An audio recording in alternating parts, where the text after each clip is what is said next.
Բարև ձեզ, այսօր մեր տաղավարում է պատմաբան քաղաքագետ Արմեն Այվազյանը։ Պարոն Այվազյան, բարև ձեզ, շնորհակալ եմ մեր հրավերը ընդունելու համար։ Բարև ձեզ։ Պարոն Այվազյան, արդեն ակնհայտ է, հայտնի է, Իրանի հոգևոր առաջնորդը մահացել է եւ այս փուլում պետք է հասկանալ Իրանի կառավարումը ինչպես է լինելու եւ արդյոք այս իրավիճակ, այս լարվածությունը, այս հարձակումը կստիպի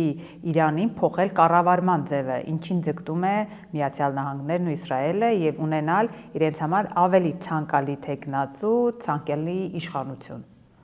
Մի քանի հարց միանգամից տվեցիք։ Տեսեք, սկսենք այն փաստից, որ պարզվում է, այսօր հայտարարվեց այդ մասին, Այաթոլլահ Խամենեին սպանվել է 3 առավոտյան, հենց առաջին հարվածներից, բայց ուշադրություն դարձնենք այն փաստի վրա, որ ընդամենը 1-2 ժամ հետո Իրանը հասցրեց իր հակահարվածները, այն էլ մեծ ուժգնությամբ եւ տարբեր ուղղություններով, եւ Իսրայելին եւ տարածաշրջանի այն մի քանի պետություններին, մոտ 7 պետությունների, որոնք իրենց տարածքում ունեն ամերիկյան ռազմական բազաներ։ Սա ինչի մասին է խոսում։ Սա խոսում է այն մասին, որ ղեկավարությունը արդեն իսկ կառուցված էր ռազմական եւ ռազմաքաղաքական ղեկավարությունը այնպիսի մոդելով էր կառուցված, որ անգամ պետության առաջին դեմքերի վերացնելուց հետո պետությունը չի կործանվում, այլ այդ հաջորդականությունը պահպանվում է եւ այս մի հրամանատարի կամ պետական գործչի սպանվելուց հետո ավտոմատ իշխանությունը անցնում է հաջորդին եւ բացի դրանից հնարավոր է նաեւ իրական ռազմական ղեկավարությունը Խամենեին չէր իրականացնում հենց այդ պահին արդեն, քանի որ գիտեին, որ հարձակում է լինելու։ Այնպես որ այն ենթադրությունը կամ այն հույսը, որ Միացյալ Նահանգները եւ Իսրայելը ունեն եւ հայտարարում են այն մասին, որ իրենք արդեն իսկ գրեթե տապալել են Իրանի Իսլամական Հանրապետությունը սպանելով Այաթոլլահ Խամենեիին եւ մի շարք այլ դեմքերի, փաստորեն սպանված է նաեւ գլխավոր շտաբի պետը, սպանված է Պահապանների կորպուսի հրամանատարը, սպանված է Պաշտպանության նախարարը կարծես եւ մի քանի ուրիշ կարևոր դեմքեր, ասենք Խամենեի խորհրդական Շամխանին, որ անցյալ անգամ վիրավորվեց, բայց անցյալ տարվա հունիսի հարձակման ժամանակ, բայց չսպանվեց, ուրեմն այդ դեմքերը չկան, բայց որևէ կերպ Իրանի ղեկավարման վրա այդ փաստը չի անդրադարձել, որովհետև պատրաստ էին նման զարգացումների։ Իհարկե, եթե ավելի լավ պատրաստ լինեին, առաջին իսկ օրը չէին սպանվի։ Մի քիչ զարմանալի է, որ գտնվել է հենց իր փաստորեն իր սենյակում, գրասենյակում է գտնվել Այաթոլլահ Խամենեին։ Միացյալ Նահանգների Այո, դե կարող էր աշխատել, բայց մի քիչ զարմանալի է այնուամենայնիվ, ինչու այդ բոլոր հավաքները չեն իրականացվել բունկերներում, գետնի տակ եւ այլն եւ այլն։ Ինչպես սովորաբար ընդունված է բոլոր պատերազմող երկրներում, բոլոր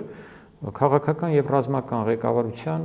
գործիչների համար այդպես է նախատեսված։ Իրանում այսօր երկրորդ անգամ է, որ նույն ծուղակի մեջ են ընկնում, բայց ամեն դեպքում պետության կառավարումը շարունակվում է գրեթե նույն արդյունավետությամբ, եթե կարող ենք ասել։ Չի առաջացնելու այս ամենը։ Ես կասեի ընդհակառակը, քանի որ արտաքին ուժերի կողմից է հարձակումը կատարվում երկրի վրա։ Դա բերում է նրան, որ ժողովուրդը անգամ ընդդիմադիր թևերը համախմբվում են երկրի դրոշի ներքո եւ փորձում են պաշտպանվել, քանի որ հասկանում են, որ արտաքին ուժերը չեն բերելու Իրանին, այն էլ թշնամական արտաքին ուժերը, այն ուժերը, որոնք միշտ թշնամանաբար են տրամադրված եղել եւ տեսել են նաեւ մարդիկ, թե ինչպիսի հետևանքներ են ունեցել Ամերիկա-իսրայելյան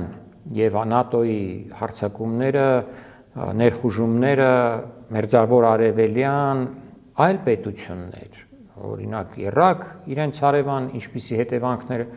եղավ Իրաք փաստորեն այսօր որպես միասնական պետություն գոյություն չունի, այլ բաժանված է 2-3 այսպես մասերի, քրդական մասն է, մի քիչ կենտրոնական մասն է, շիաները իրենց նույնիսկ ռազմական ուժեր ունեն եւ այլն։ Միասնական պետություն որպես Իրաքը չկա։ Սիրիայի նկատմամբ ինչպիսի հետևանքներ ունեցավ հարձակումը, Սիրիան նույնպես որպես ուժեղ ռազմական առումով հատկապես ուժեղ պետություն ոչնչացվեց, Սիրիայի բանակն է ոչնչացվել, Սիրիայի ինքնիշխանությունն է տուժած, նույնպես ներսում հազար ու մի խնդիրներ են տարբեր խմբերի միջև, թե ինչպիսին կլինի Սիրիայի ապագան պարզ չէ, ամենայն հավանականությամբ դեռ չի ավարտվել այդ պատմությունը։ Լիբիայում տեսել են ինչպիսի հետևանքներ է եղել մինչև այսօր Լիբիայում կիսա քաղաքացիական պատերազմի մի այսպիսի կիսավիճակ է, նույնպես երկիրը բաժանված է 2-3 մասերի, այսինքն այդ ամեն ինչը տեսել են եւ գիտեն պատմական փորձով, թե ինչին կարող է բերել ամերիկյան եւ իսրայելյան այս հերթական հարձակումը։ Այն հույսը, որ այսպես հաստատակամորեն արտահայտում է Թրամփը եւ Նաթանյահուն, թե իբր հիմա շուտով ներքին ուժերը ոտքի կանգնեն, այո, հետո հեշտ կլինի արդեն բանակցել Իրանի հետ։ Պատերազմի ժամանակ ինչպես կարող են այն ուժերը, որոնք ընդդիմադիր են, ռադիկալ ընդդիմադիր ուժերը, ինչպես կարող են բողոքի դուրս գալ եւ ինչ-որ բողոքի ցույցեր անցկացնել։ Այսինքն Թրամփի նպատակը կառավարման ձևի փոփոխությամբ հազիվ թե իրականանա, ոչ թե հազիվ թե, այլ այս փուլում այդպիսի բան բացառվում է, ընդհակառակը սա բերելու է ավելի, ասում եմ, կարծրացմանը, իրենց հույսը որն է, այդ ընդդիմադիրներն են, մեկ, երկրորդը փոքրամասնություններն են, ավելի մեծ հույսը, գուցե փոքրամասնություններն են, քրդերը հյուսիս արևմուտքում, ազերիները հյուսիսում, արաբները հարավ-արևելքում եւ բելուջները ուրեմն հարավ չկներեք արաբները հարավ-արևմուտքում եւ բելուջները հարավ-արևելքում սրանք են նրանց հույսը բայց դա էլ դժվար թե իրականանա որովհետեւ երկիրը ռազմական դրության մեջ է դրանք կազմակերպված չեն այդ փոքրամասնությունները այդպիսի ռադիկալ ամբողջական առումով sense կազմակերպված ուժերի մեջ, որ կարողանան ապստամբություն բարձրացնել։ Դա այսօր հնարավոր չէ։ Իրանի բանակը բավական ուժեղ է, Պահապանների կորպուսը ուժեղ է, նրան կից աշխարհազորային, այսպես ասած, ուժերը բասիջը շատ է եւ թվականակով եւ դարձյալ գաղափարապես շատ այսպես ամուր կանգնած են պետության ղեկավարության թիկունքում, այնպես որ դա գրեթե բացառվում է։ Մի տարբերակ կարող էր լինել, որը դարձյալ իրական չէ, եթե այս օդային հարվածներին հաջորդեր կամ զուգահեռաբար իրականացվեր ռազմական ներխուժում Իրան, բայց դա էլ հնարավոր չէ, այնպես ինչպես Իրաքում ինչպես եղավ 2003 թվականին մոտավորապես 300,000-անոց զորքեր հավաքված։ Ցամաքային ներխուժման Այո, ցամաքային ներխուժում տեղի ունեցավ։ Առանց ցամաքային ներխուժման Սադամ Հուսեյնին չէին կարող գահազրկել։ Ցամաքային ներխուժումն էլ եղավ այն բանից հետո, երբ մի տարի մոտ շարունակ կուտակեցին ուժերը, կուտակեցին Սաուդյան Արաբիայում, հատկապես Քուվեյթում, մոտ 300,000-անոց մի այսպես բանակ էր, որի մեծ մասը մոտ 250,000-ը Միացյալ Նահանգների զինված ուժերն էին, մոտավորապես մի 40,000-ը բրիտանական բանակներ եւ մանր-մունր արդեն կային այլ ուժեր այնտեղ։ Եվ այդ 300,000-անոց բանակներ, որ կարողացավ ներխուժել, այն էլ ոչ ամբողջական, գրեթե կեսից ավելի ներխուժեցին, կարողացան գրավել Բաղդադը, գտնել Սադամին, պատերազմը այդ ձևով հայտարարել ավարտված, բայց դրանից հետո էլ իհարկե պատերազմը չավարտվեց, դիմադրությունը տարիներով շարունակվեց, բայց դա ուրիշ հարց է, դեռ այդ մասին չեմ խոսում։ Այս պարագայում ինչպես է ներխուժելու Իրանը չկա այդ հնարավորությունը։ Նախորդ քանի որ դեռևս ակտիվ ընթանում է պատերազմական այս գործողությունները, չկա հետագայում նման մտահոգություն։ Չկա, ինչու ասեմ, նախ Իրանի զուտ տարածքը բնակչության թվականակը 90 միլիոնանոց պետություն է, տարածքը հավասար է եթե մենք գումարենք ուրեմն Գերմանիան, Ֆրանսիան, Իսպանիան, Շվեյցարիան, Նիդերլանդները իրար կլինեն դրանք միասին ուրեմն Իրանի տարածքը կկազմի այդ, այսինքն գրեթե արևմտյան Եվրոպայի մի զգալի մասը, եթե իրար կպցնես, կդառնա Իրան։ 4 անգամ մոտավորապես Իրաքից մեծ է Իրանը, հասկանում եք։ Այն էլ իր ռելիեֆն է շատ տարբեր, այնտեղ կան նաև սարեր եւ այլ։ Ուրեմն դա մի կողմից տարածքը եւ բանակի ուժը շատ ավելի հզոր է, քան Իրաքի բանակներ 2003 թվականի դրությամբ։ Բայց նրա դեմ իսրայելա-ամերիկյան բանակն է կռվում։ Հետո ինչ, ամերիկյան բանակի թվականակը այսօրվա դրությամբ շատ ավելի պակաս է, քան 2003 թվականին։ Որ ուղղությամբ կարող են մտնել, պետք է ուղղությունները նայել։ Ուրեմն հյուսիսից չեն կարող, այսինքն Հայաստանի, Ադրբեջանի տարածքից ներխուժել Իրան, չեն կարող, չկան, այնտեղ ուժեր չկան այդքան, ամերիկյան կամ իսրայելյան զորքեր չկան։ Ադրբեջանից որևէ Ադրբեջանում կարող են հաստատ կան օբյեկտներ, կարող են լինել հատուկ անգամ հիշում եմ, որ կար տեղեկություն, որ այնտեղից անօթաչու սարքեր էին։ Այո, բայց մենք խոսում ենք ցամաքային զինված ուժերի մասին, այսինքն խոսում ենք մեծ, քանակապես մեծ ուժերի մասին, բրիգադներ, բանակներ եւ այլն, որ կարողանան ներխուժել Իրանի պես երկիր, որտեղ բանակը գործում է, ուժեղ բանակ է, զենքով, զինամթերքով, ամեն ինչով ապահովված է։ Ուրեմն հյուսիսից չեն կարող։ Թուրքիայում էլ չկան, Թուրքիայից էլ չեն կարող այն լեռնային բարդ ռելիեֆ ունեցող տարածքից։ Իրաքից չեն կարող, այնտեղ էլ չունեն այդքան ուժեր։ Սա ուրեմն մնում է Պակիստանից չեն կարող մյուս հատվածը, այն վերևից Թուրքմենստան եւ Տաջիկստան այդ հատվածից էլ չեն կարող, այնտեղ էլ չունեն զորքեր։ Միակ իրատեսական ուղղությունը, որով կարող են ներխուժել Իրան, ծովային ուղղությունն է։ Բայց ծովային ուղղությամբ այդպիսի ներխուժում իրականացնելու համար դարձյալ չունեն համապատասխան ռեսուրսներ։ Ոչ նավերը կարող են մոտենալ այդքան Իրանին։ Տեսեք այսօր նավատորմը ամերիկյան տարել են 100-ավոր կիլոմետր հեռու Իրանի տարածքից, որ Իրանի հրթիռներն ու ԱԹՍ-ները չխփեն։ 100-ավոր կիլոմետր հեռու է այն Աբրահամ Լինկոլն ավիակիրը։ Ինքն է վախենում մոտենա, ուր մնաց մոտենան դեսանտային նավերը, որոնք պետք է իբր զորքեր բերեն։ Մյուս կողմից Միացյալ Նահանգների ծովային հետևակը, որը հենց պետք է իրականացնի այդ ներխուժումը, քանի որ ծովից է լինելու այդ ներխուժումը, չէ՞, իբր։ Նրա թվականակը այսօր ընդհանուր առմամբ մոտ 170-180 հազար է։ Այնտեղ մի քիչ էլ մի 40,000 ռեզերվ ունեն, թե 50,000։ Այդ ուժերը ամբողջությամբ ծովային հետևակի ուժերը հավաքեն ամբողջ աշխարհից, բերեն հենց միայն այդ ուղղությամբ վրա, շատ մեծ խնդիրներ է առաջացնելու մյուս տեղերում Միացյալ Նահանգների համար։ Այդ բոլորին որ բերեն այնտեղ, այդ Թայվանը կարող է հարձակվել շատ հեշտությամբ արդեն եւ նաեւ իր սպառազինությունները, եթե մաշեցնեն, օգտագործեն այս ճակատում, Թայվանում կարող է խնդիրներ ունենալ, վերջապես Չինաստանը կարող է հարձակվել, գրավել Թայվանը եւ չկարողանա Միացյալ Նահանգները օգնել։ Հարմար առիթ է Չինաստանը օգտվի դրանից։ Այո, շատ հարմար առիթ կարող է լինել, նույնիսկ առանց այդ ցամաքային ներխուժման, հիմա կասեմ այդ հրթիռների պահի մասին։ Ուրեմն ցամաքային ներխուժման մասին նաեւ չի կարելի խոսել այն պատճառով, որ Միացյալ Նահանգների հասարակությունը եւ ժողովուրդը ընդհանրապես դա չի ընդունի, որտեղ ցամաքային ներխուժում նշանակելու է հարյուրավոր եւ հազարավոր սպանվածներ։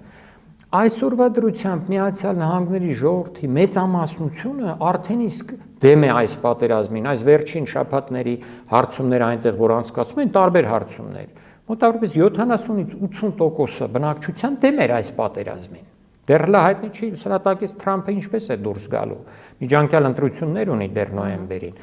Ուրեմն ընդհանրապես ել չեմ ասում որ իսրայելյան բանակը կարող է ներխուժել Իրան, բացառված բաներ են դրանք, հասկանում եք։ Այնտեղ նրանք հանդիպելու են բազմաշերտ այսպես պաշտպանության,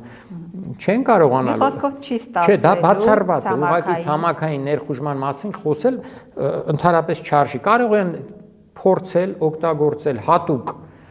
նշանակության մանր-մունր ջոկատներ, բայց դրանք էլ վտանգի տակ են հայտնվելու, այդպես օրինակ փորձեցին 1979 թվականին, երբ Թեհրանում իրանցի ուսանողները գրավել էին Միացյալ Նահանգների դեսպանությունը, մի այդպիսի փորձ արվեց 79 թվականին իջեցնել այնտեղ հատուկ ջոկատայիններին, ուղղաթիռներով եւ այլն, որոնք պետք է մի հատուկ ռազմագործողություն իրականացնեին, ազատեին իրենց դիվանագետներին եւ հետ տանեին։ Բայց դա անմիջապես այնտեղ տեխնիկական պատճառներով նաեւ բախվեց այնպիսի խնդիրների, մի քանի հոգի զոհվեց եւ այլն, նրանք առանց որևէ արդյունքի փաստորեն դուրս գնացին երկրից անփառունակ կերպով եւ դա հիշում են շատ լավ։ Այսինքն նույնիսկ եթե հատուկ ջոկատայիններ օգտագործել, մեծ խնդիրներ չես կարող դրանց միջոցով լուծել եւ այդ հատուկ ջոկատայիններն էլ կարող են իրենք այնտեղ տեղում ոչնչացվել։ Ուրեմն այս ցամաքայինը եթե բացառվում է, մնում է միայն օդային հարձակում։ Օդային հարձակմամբ կարող են մեծ վնասներ հասցնել Իրանին, բայց ռեժիմ այսածը կամ այսպես այդ պետական կառավարման ձևը ղեկավարությունը փոխել չեն կարողանալու։ Սա նույնպես բացառվում է։ Ինչի վրա են հաշվարկել, ասացի, փոքրամասնությունների եւ ներքին ընդդիմության, բայց ես չեմ կարծում, թե դա իրատեսական հաշվարկ է։ Անհնար է այսօր պատկերացնել մի ներքին ըմբոստություն մասսայական Իրանում, որը տեղում, ասում եմ, մարդիկ եթե ով է փորձելու հիմա դուրս գալ փողոց եւ կոչ անել ինչ որ փոխել կառավարությունը։ Պատերազմական դրության փոխվում է, այսպես թե այնպես, ձևը կառավարման հավանաբար դեմքերն են փոխվում, բայց ձևը չի փոխվում։ Հիմա այն հարցը, որ դուք տվեցիք, թե ով է փոխվելու, այնտեղ իրենք ունեն սահմանադրության իրենց այն կարծեմ առաջին կետն է, որ այսպեսի մի կետ կա, որով նախատեսվում է գերագույն առաջնորդի մահվան դեպքում իշխանությունը անցնում է ժամանակավորապես 3 հոգու, դա երկրի նախագահն է, դա գերագույն դատարանի ներկայացուցիչներից մեկն է եւ դա հոգեվոր խորհրդի ներկայացուցիչներից մեկն է։ Հիմա այդ 3-ին անցել է Փեզեշքյանը եւ եւս 2 հոգի անունները չգիտեմ, այդ 3-ով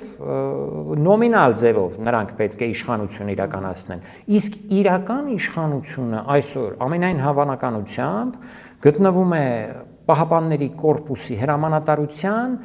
եւ Լարիջանի ձեռքին, ով նշանակվել էր, եթե չեմ սխալվում, 1.5 ամիս առաջ այնտեղ ազգային անվտանգության խորհրդի նախագահ եւ հենց Լարիջանին էլ քաղաքական առումով վերահսկում է։ Այսինքն ավելի շատ ռազմական կառավարում է լինելու, եթե դա անցնում է։ Ռազմաքաղաքական, Լարիջանին քաղաքական դեմք է, բայց նա շատ մոտ է Պահապանների կորպուսի հրամանատարությանը եւ փաստորեն Լարիջանին եւ Պահապանների կորպուսն են այս պահին իրականում ղեկավարում Իրանը, ոչ թե Փեզեշքյանը կամ չգիտեմ մեկ այլ ուրիշ մարդ։ Նոմինալ ձևով իշխանությունը անցել է ասացի այդ 3 հոգուն, որոնք հետո պետք է կազմակերպեն գերագույն նոր հոգևոր խորհրդի ընտրությունները, այնտեղ մի քանի տեխնացուի անուն է տրվել, որոնցից մեկը Այաթոլլա Խոմեյնի, ոչ թե Խոմեյնիի թոռն է, բայց եւս մի քանիսը կան, տարբեր հիմա չխորանամ, ամեն մեկը իր այսպես ասած դիրք ունի, մեկը մոտ է Պահապանների կորպուսին, իր անցած փորձով եւ ամեն ինչով, մյուսը ավելի հեղինակավոր է հոգեվոր շրջանակներում եւ այլն, թե ինչպիսի ընտրություն կատարվի, այս պահին դժվար է ասել, գուցե այդ մի քանիսից ոչ մեկն էլ չլինի, այլ բոլորին։ Այսինքն մեծ հաշվով, պարոն Այվազյան, կարող ենք այս պահին ֆիքսել, որ այն կառավարման ձևը, որ ունեցել է Իրանը մինչ այս, շարունակելու է, ժառանգական առաջ է գնալու եւ փոփոխություններ գուցե դետալների, ինչ որ մարտավարության, բայց բուն ձևը իշխանության կառավարման մնալու է նույնը։ Այո, սահմանադրության համաձայն է ընթանալու այդ գործընթացը։ Բոլոր պետությունների սահմանադրություններն ունեն այդպիսի կետ, թե ինչ է լինելու, եթե հանկարծ պետության առաջին դեմքը զոհվում է կամ մահանում է բնական պատճառներով, ինչը դրանից հետո տեղի ունենում։ Եվ այս ամենը, կներեք, սկիզբ առավ այն տևական շրջանում բանակցություններ էին գնում միջուկային զենքի հետ կապված, արդյոք այս առումով հետքայլ կլինի, այսինքն այս ամեն ինչը ի վերջո կհանգեցնի միջուկային այդ բանակցություններում Իրանի հետքայլին։ Եկեք ես մի հարցը մի քիչ շատ փոքր շարունակեմ, հետո այդ միջուկային հարցի մասին խոսենք, շատ կարևոր հարց է։ Հիմա շատ հետաքրքիր կլինի նաև տեսնել ով է հոգևոր առաջնորդը լինելու եւ ում ձեռքն է իրականում անցնելու իշխանությունը, Որովհետև եթե Միացյալ Նահանգների եւ Իսրայելի հույսը այն էր, որ Ալի Խամենեին ոչնչացնելուց հետո իշխանության է գալու ավելի իրենց իրենց պայմաններին համաձայնվող, այսպես համակերպվող մի դեմք, որը ել ավելի մեծ զիջումների կգնա, ամենայն հավանականությամբ տեղի ունենալու հակառակը, այսինքն գալու է Ալի Խամենեի փոխարեն ավելի ռադիկալ գործիչ, ոչ թե ավելի ռեֆորմիստ գործիչ։ Հասկանում եք, տեսեք Թրամփը իր հայտարարության մեջ ասաց Խամենեի սպանությունից հետո դիվանագիտությունը ավելի մեծ շանս է ստանում, ոչ, դրանից հետո դիվանագիտության դերը ել ավելի պակասելու է, որտեղ ի դիվանագիտություն արդեն երկրորդ անգամ է բանակցությունների մեջ մտնելով, խաբեության նպատակով մեջ մտնելով բանակցությունների մեջ, որովհետև ըստ տարբեր տեղեկությունների որոշումը ընդունվել էր հարձակման մասին դեռևս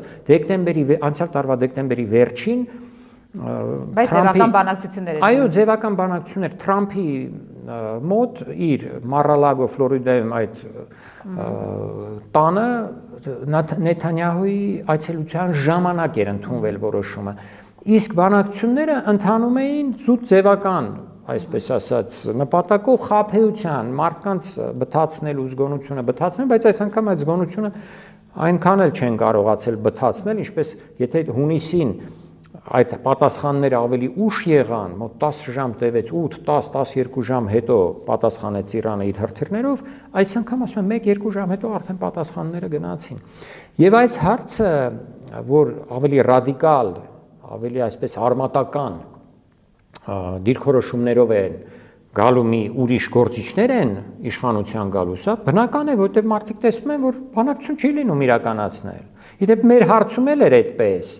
Մենք էլ անիմաստ բանակցությունների մեջ էինք տասնամյակներով Ադրբեջանի հետ։ Թող ոչ ոք չասի, թե դրանք լուրջ բանակցություններ են եղել, որտեղ Ադրբեջանը միշտ հանդես է եկել անզիջում դիրքորոշումներով, պահանջելով ասպես ամբողջական վերահսկողություն Արցախի վրա եւ որևէ զիջում չկատարելով։ Այնպես որ մեզանում էլ են նմանատիպ սխալներ կատարվել։ Չեմ կարծում թե Իրանում սրանից հետո նույնպես այդպիսի սխալների գնան։ Իսկ այս հարցը կապված է միջուկային հարցի հետ։ Ինչու՞։ Որովհետեւ եթե Ալի Խամենեին տվել էր իր ֆետվան, այսպես ասած, կրոնական հրովարտակը այն մասին, որ չի կարելի արտադրել միջուկային զենք, քանի որ այդ զենքը անբարոյական է եւ կրոնական հիմունքներով արգելել էր այդ զենքի արտադրությունը, թե մենք չգիտենք ինչ աստիճանի է հիմա հասել այնտեղ, գուցե 1-2 հատ էլ նույնիսկ ունենան կիսապատրաստ վիճակում, ոչ ոք չգիտի։ Այս անգամ Խամենեի ոչնչացումից հետո իր հրովարտակը կարող է վերանայվել եւ գնան արդեն Հյուսիսային Կորեայի ճանապարհով։ Տեսեք, հիմա ոչ ոք չի համարձակվում Հյուսիսային Կորեայի վրա հարձակվել, թեև Հյուսիսային Կորեան շատ ավելի փոքր պետություն է իր տարածքով, ռեսուրսներով, բնակչությամբ, քան Իրանը։ Շատ ավելի, անհամեմատ է իր հզորությամբ, բայց քանի որ Հյուսիսային Կորեայի ղեկավարությունը այդքան իմաստություն ունեցավ, ռազմավարական իմաստություն, եւ ստեղծեց ատոմային զենք,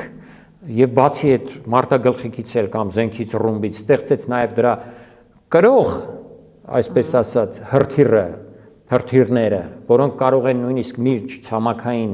ուրեմն տարածություն անցնել եւ հասնել Միացյալ Նահանգների տարածք, Կալիֆոռնիայի տարածք, մոտավորապես այդ ափերին հասնել Միացյալ Նահանգների։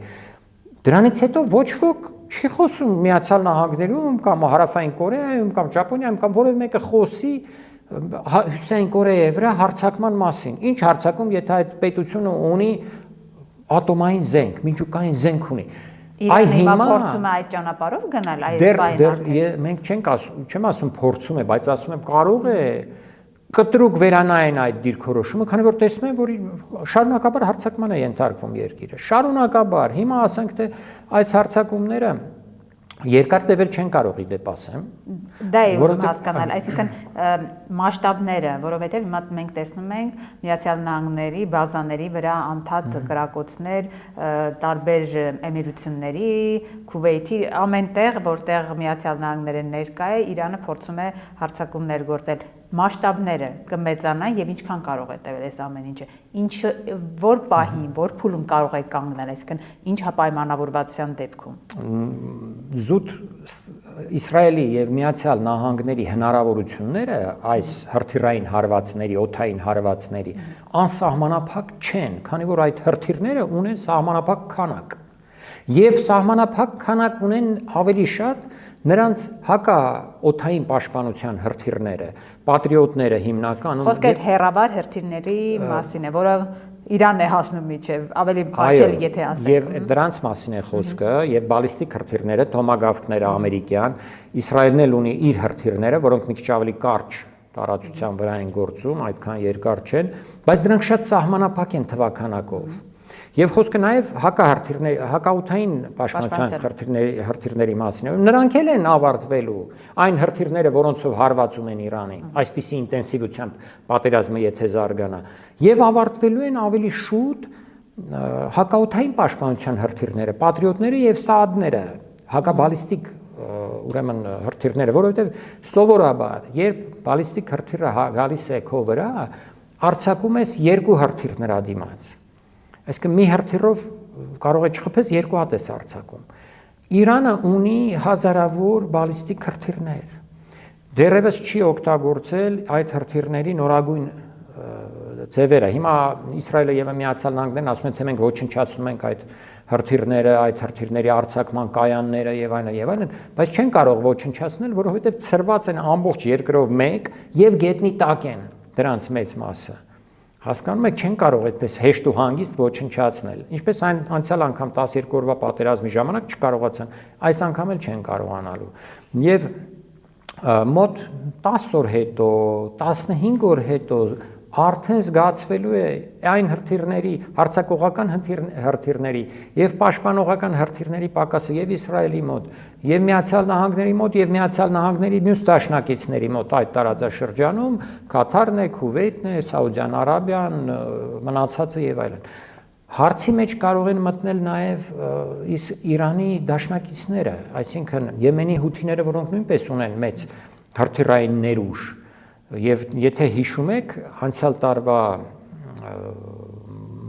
գարնաններ, մոտավորապես 1.5 ամիս Միացյալ Նահանգները եւ Իսրայելը անդադ հարձակումներ գործեցին Եմենի վրա, բայց չկարողացան հաղթել Եմեն։ Այդ եթե Եմենին չկարողացան հաղթել, հիմա ինչպես են կարողանալու հաղթել, այնտեղ չկարողացան պետական կառուցվածք փոխել, չգիտեմ, ցամաքային ներխուժում իրականացնել, բայց ոնց են կարողանալու Իրանին հաղթել։ Հասկանում եք, սրանք պարզագույն հարցեր են, բայց այս պարզագույն հարցերը զարմանալիորեն Միացյալ Նահանգներում եւ Իսրայելում չգիտես ինչու նրանք իրենց չեն տվել կամ ինչ սխալ կանխադրույթների մեջ են ընկել, այսպես վերցրել են այդ կանխադրույթները, սխալ վերլուծությունները որպես հիմք եւ սկսել են այս հարձակումը։ Այո, իրանք մեծագույն վնաս են հասցնելու Իրանի տնտեսությանը, Իրանի պետությանը, հազարավոր մարդիկ են սպանվելու եւ արդեն իսկ երեկվա դրությամբ ավելի քան 200 մարդ սպանվել է 700։ Իդեպ այս առումով մի հարց, մենք մշտապես խոսում ենք ժողովրդավար մարդու իրավունքները պաշտպանող Միացյալ Նահանգների արևմուտքի մասին, բայց հարվածներից մեկը աղջիկների տարական դպրոցի հարից ավել երեխա է զոհվել։ Հիմա օրինակ ինչու որևէ մեկ այդ նույն արևմուտքից չի խոսում, չի բարձրաձայնում, չի ասում, այսինքն իրենց կարելի է, երբ որ իրենց պետք է։ Գազայում տեղի ունեցավ ցեղասպանություն եւ այն շարունակվում է այսօր, իսկ ինչ եղավ,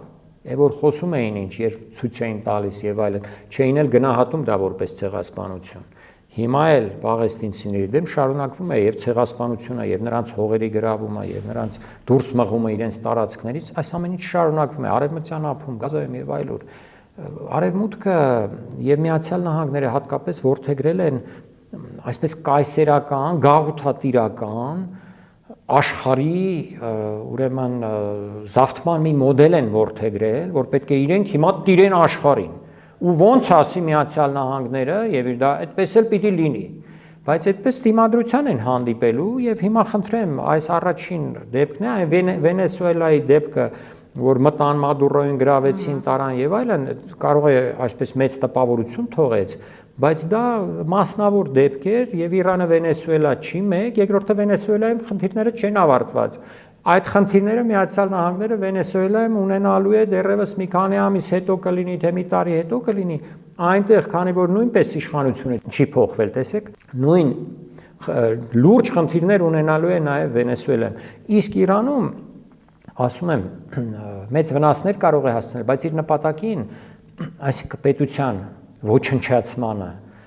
չի կարողանալու հասնել։ Եվ բացի իր հարձակողական հնարավորությունների սպառումից որոշ ժամանակ անց, Իրանը շարունակելու է հարվածներ հասցնել Միացյալ Նահանգների եւ Իսրայելի եւ ռազմաբազաներին, եւ զորքերին, եւ նավատորմին, եւ տնտեսական շահերին, որոնք ավելի հեշտ է հարվածել։ Այսինքն շարունակվելու է Իրանի հարվածները այն պահը, երբ որ իրենք հասկանան, որ իրենց գործը այդ առումով ավարտել են, որովհետեւ իրենց հարվածները, նույն այդ սպանությունները բարձրաստիճան այրերի հաստատապես այսպես հանգիստ չեն ինչ որ մի պահի պատերազմը դադարելու է եւ որովհետեւ Միացյալ Նահանգները եւ Իսրայելը չեն կարողանալու շարունակել այդ պատերազմը։ Պատկերացրեք, եթե Իսրայելի վրա 10 օր շարունակ, 15 օր շարունակ օրական թեկուզ 3-4 հրթիռ ընկնի Իսրայելի գլխավոր քաղաքների Թել Ավիվի եւ Հայֆայի վրա, նաեւ ուրիշ կետերի վրա։ Դա բերելու է ահռելի կորուստների, վնասների, չեմ ասում, որ խփում են նաև ռազմական օբյեկտներին եւ այլն, բայց կան այսպես կոչված փափուկ թիրախներ, տնտեսական թիրախներ, որոնց ավելի հեշտությամբ կարող է հարվածել, մեծ վնաս տալով Միացյալ Նահանգներին, օրինակ Միացյալ Նահանգների այդ ամերիկյան ընկերություններին, որոնք Սաուդյան Արաբիայում, Քաթարում, Քուվեյթում եւ այլուր ունեն այդ տարածքում ունեն մեծ բազմամիլիարդ թանանոց այսպես բաներ բիզնեսներ, այսինքն նավթային, գազային ընկերություններ, Chevron-ն է, ExxonMobil-ն է, չգիտեմ, մյուսներն են, տուրիստական ամենամեծ ուղղությունները հիմա կաթվածար վիճակում են։ Տուրիստականն էլ, բայց տուրիստականից բացի, եթե հարվածում ես նավթա այդ գազային համալիրներին, արդյունաբերությանն ես հարվածում, փակում ես ուրեմն Հորմուզի նեղուցը, դրանով ահռելի հարված է հասցնում արդեն նույնպես Միացյալ Նահանգներին։ Տեսեք, Հորմուզի նեղուցը Իրանը երեք հայտարարեց, որ փակել է, իսկապես ոչ մի նավ չէր գնում գալիս այդ նավթ տանող բերող կամ խտացված գազել են տանում բերում բավական մեծ թվականակով աշխարհի նավթի առևտրի 20%-ը Հորմուզի նեղուցով է իրականանում, իսկ խտացված գազը 30%-ն է Հորմուզի նեղուցով գնում գալիս։ Այսօր հայտարարել են, թե լավ բացում ենք ճանապարհները, բացի ամերիկյան նավերից, որովհետև այդ նեղուցը շատն է, այսպես ամենանեղ տեղը 33 կիլոմետր է, որտեղ մինչև 50 կիլոմետր մոտավորապես ձգվում է, շատ հեշտ է Իրանի համար դա փակելը, հազար ձև ունի փակելու, մենակ ականապատի այսինքն նաև տնտեսական մեծ խնդիրներ ստեղծել տարբեր երկրների համար։ Որտեղ հարվածները, տեսեք, Ռուսաստանը հարվածում է էներգետիկային, Ուկրաինայի, դա պատերազմական գործողություն է, չէ՞։ Նրանք էլ են հիմա հարվածելու Իրանի նավթային ընկերություններին եւ այլն։ Տեսնենք երբ է փուլը դրան հասնելու։ Նրանք հարվածելու են հենց առաջին հարվածը եղավ նավթա արդյունաբերական օբյեկտներին, անմիջապես Իրանը կխփի Սաուդյան Արաբիայի, մյուսների այդ օբյեկտներին։ Եվ պարոն Այվազյան, ամփոփելով հարցազրույցը հասնենք Հայաստանին, Հայաստանի հետ կապված այս իրավիճակը տնտեսապես, քաղաքականապես ինչ խնդիրներ կարող է Հայաստանի համար ստեղծել եւ այս փուլում Հայաստանի իշխանությունը ինչ կեցվածք պետք է ընդունի, այսօր Անվտանգության խորհրդի նիստ է եղել, բայց դրան հաջորդել է Նիկոլ Փաշինյանի ներկուսակցական քարոզարշավը, որը ըստ էության ներկուսակցական չէ, ստացվում է, որ քարոզչություն է իրականացվում։ Մենք ինչ խնդիրների առաջ կարող ենք կանգնել, եթե պատերազմի մասշտաբները մեծանա եւ թեժությունը ավելանա։ Բազմաթիվ եւ տարբեր խնդիրների։ Տնտեսական խնդիրներ, Իրանից եկող գազը կարող է կանգ առնել, ճանապարհը կարող է փակվել, Հայաստան կարող են մտնել 100,000-ավոր գաղթականներ, Միացյալ Նահանգների եւ ուրեմն Իրանի միջև այդ գործողությունների պատճառով ինչ-ինչ մեր տարածքի վրա նույնպես կարող են ինչ-որ բաներ տեղի ունենալ, Ադրբեջանը եւ Թուրքիան կարող են ակտիվանալ, Ադրբեջանին կարող են ստիպել իր արևմտյան տերերը ինչ-որ գործողություններ իրականացնել Իրանի դեմ, Դրա պատճառով Իրանը կարող է հարվածել Ադրբեջանին, Ադրբեջանը կարող է փորձել ներխուժել Հայաստան, զգալով Իրանի մի պահ իրեն թված, եթե թվա որ թուլացել է Իրանը, կարող է ներխուժել Սյունիք, որտեղ Սյունիքը մեզ համար պահում էր Իրանը։ Այն թեզը, թե Արևմուտքն է Սյունիքը փրկել, ծիծաղելի է, որովհետև Արևմուտքը Սյունիքը չի փրկել։ Միացյալ Նահանգները Սյունիքի տարածքը Հայաստանից անեքսիայի են ուզում ենթարկել 99 տարով, դա նշանակում է հավերժ։ Այսպիսի տգետ հայտարարություններ երբ լսում ես, որտեղ Միացյալ Նահանգները եթե ուզենար փրկել Սյունիքը, չէր ասի 99 տարով տուր ինձ այդ քո տարածքը։ Պարզապես Ադրբեջանին եւ Թուրքիային կասեր չհամարձակվեք Հայաստան ներխուժեք։ Վերջ։ Ոչ թե կասեր տուր ինձ 99 տարով, դու այստեղ իրավունքներ չունես այս տարածքի վրա։ Բացառիկ իրավունքներն ինձ են պատկանում, շինարարություն, այն, անվտանգության անձնակազմ կարող եմ բերել այդտեղ, տեղակայել, թե դա ինչ է նշանակում այդ անվտանգության անձնակազմը, իսկ եթե բերի տեղակայի Իրանի հետ այսպիսի հարաբերությունները, պարզ չի, որ այդ իրար հետ մի օր կռիվա լինելու, չէ, պատերազմա լինելու։ Այսինքն մեր կառավարությունը այնքան ապաշնորհ գտնվեց, այնքան թուլություն ցուցաբերեց եւ թուլություն էլ չէր սա, ընդհանրապես կատարեց այն թելադրանքները, որոնք իրենց ասված էին, որ մեզ այսօր հասցրել է այսպիսի թույլ վիճակի, որ Հայաստանի տարածքն է արդեն վաճառում։ 99 տարով հանձնել, դա նշանակում է վաճառել սեփական տարածքը, հանել է վաճառքի սեփական տարածքը, հասկանում եք։ Այն էլ վաճառել գերտերությանը, այդ տարածքը դա նշանակում է վերջ։ Տեսնենք թե ինչպես կավարտվի այս պատերազմը եւ տեսնենք թե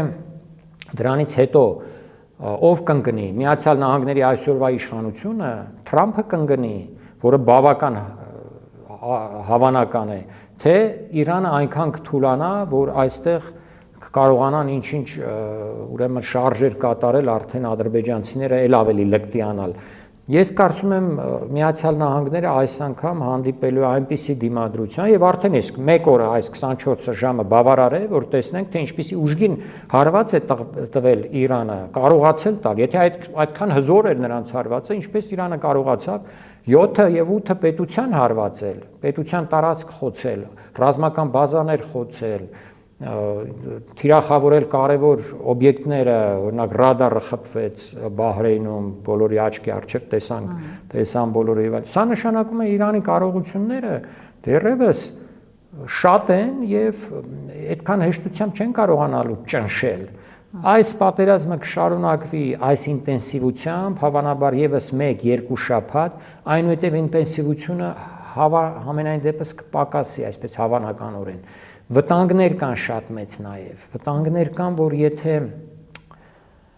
ինչ-որ մի կողմը, քանի որ Իսրայելը և Միացյալ Նահանգները միջուկային պետություն են, եթե տեսնեն, որ իրենք կարող են պարտության մատնվել և չեն իրենց ուժերը այս օդային հարվածներով հարց չեն լուծում և ուրիշ խնդիրներ են առաջանում, օրինակ տեսեք ինչ խնդիրներ են առաջացել, Պակիստանում այսօր շիաները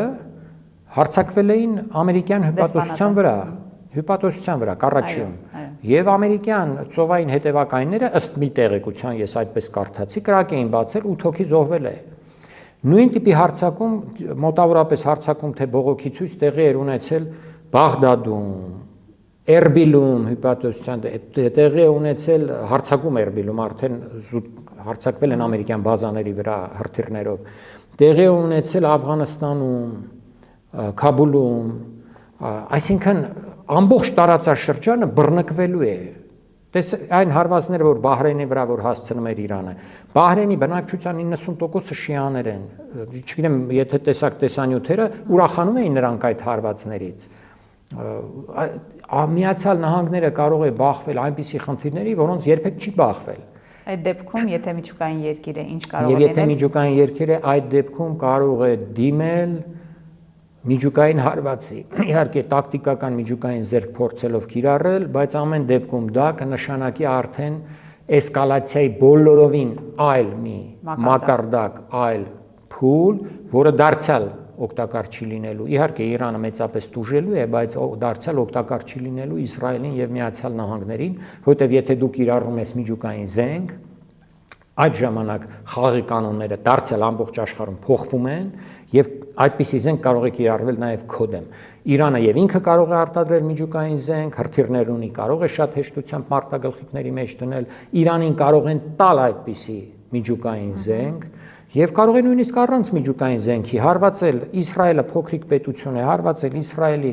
եւ միջուկային այդ օբյեկտներին, ատոմակայան կա այնտեղ կամ միջուկային այդ ռումբերը,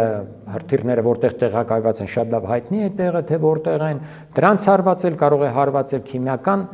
արդյունաբերության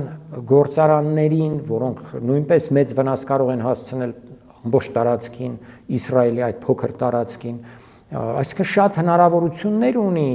նաև էլեկտրակայաններին եւ այլն, որ Իսրայելում կյանքը դարձնի այսպես դժոխք, ոչ միայն դժվար, այլև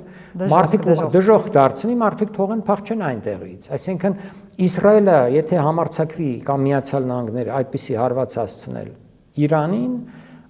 Իրանի հարվածը Իսրայելին այս անգամ կարող է լինել այնպիսին, որ Իսրայելը վերանա որպես պետություն։ Այսինքն մարդիկ թողեն գնան, այնտեղ ապրելու վայր չլինի այլևս։ Այսպիսի վտանգներ կան, ել չեմ ասում, որ կա Ռուսաստան եւ Չինաստան, որոնք այն պահին, երբ տեսնեն, որ արդեն Միացյալ Նահանգները, Իսրայելը երբ ասում ենք Միացյալ Նահանգներ Իսրայելի դեպ, պետք չի շատ տարանջատել։ Մեզանում շատ կա, սա այս սխալը շատ է կատարվում։ Իսրայելն էր օգնում Ադրբեջանին զենքով եւ այդ Իսրայելը, որ Ադրբեջանին օգնում էր, Միացյալ Նահանգները չգիտեր, հա, որ Իսրայելը Ադրբեջանին օգնում է։ Նրանք գրեթե մեկ պետություն են եւ շատ հարցերում նույն քաղաքականությունն են վարում, ինչպես հիմա միասին հարձակում կատարեցին, չէ՞։ Ուրեմն Ռուսաստանի եւ Չինաստանի դիրքորոշումը կարող է փոխվել։ Նրանք կարող են այնպիսի օժանդակություն ցույց տալ, նաև Պակիստանը կարող է օժանդակություն ցույց տալ Իրանին, այնպիսի օժանդակություն, որը դարձյալ կփրկի այդ երկիրը փլուզումից եւ դարձյալ պարտված կլինեն Միացյալ Նահանգները։ Իրանի համար հաղթանակը դա նշանակում է վերապրել, նշանակում է պահպանել իր տարածքի վրա վերահսկողությունը, նշանակում է պահպանել իր պետական կառուցվածքը եւ զինված ուժերը։ Վերջ, նույնիսկ երկիրը ավերակների վերացելուց հետո, եթե Իրանը պահպանի վերահսկողությունը իր տարածքի վրա, պահպանի իր զինված ուժերը եւ պետական կառավարման համակարգը,